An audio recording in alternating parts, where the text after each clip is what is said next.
Mr. President, this Friday, as they do every year, individuals from every corner of the United States will come to Washington, D.C. to participate in the National March for Life. As usual, South Dakotans will be among them.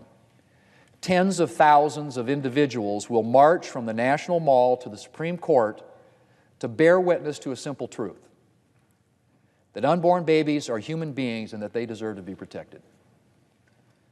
Mr. President, it can be easy sometimes for human beings to turn their backs on injustice, maybe because we don't want to get involved. We're reluctant to speak out. And it's particularly easy to turn our backs in the case of abortion because the injustice of abortion is hidden. It happens out of the public view, behind closed doors.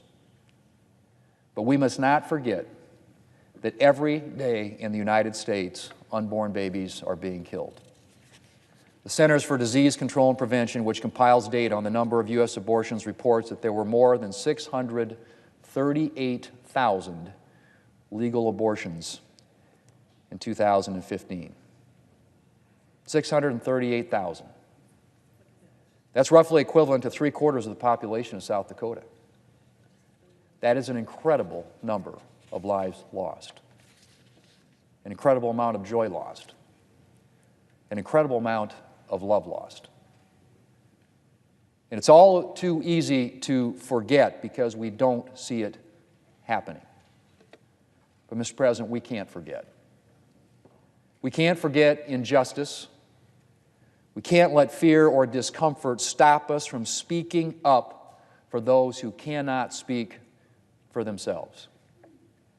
And fortunately, there are tens of thousands of men and women and young people around this country who are committed to speaking up for the unborn, and who travel to Washington, D.C. every year to remind us of the truth about abortion, to remind us that abortion is the destruction of an innocent human life, that every abortion kills an innocent human being with her own DNA and her own distinct identity.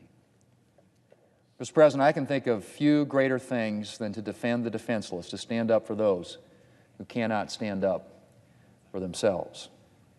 And I'm grateful for all those who will march through the streets of Washington, D.C. on Friday to speak up for the innocent unborn. I thank them for reminding us of this great injustice.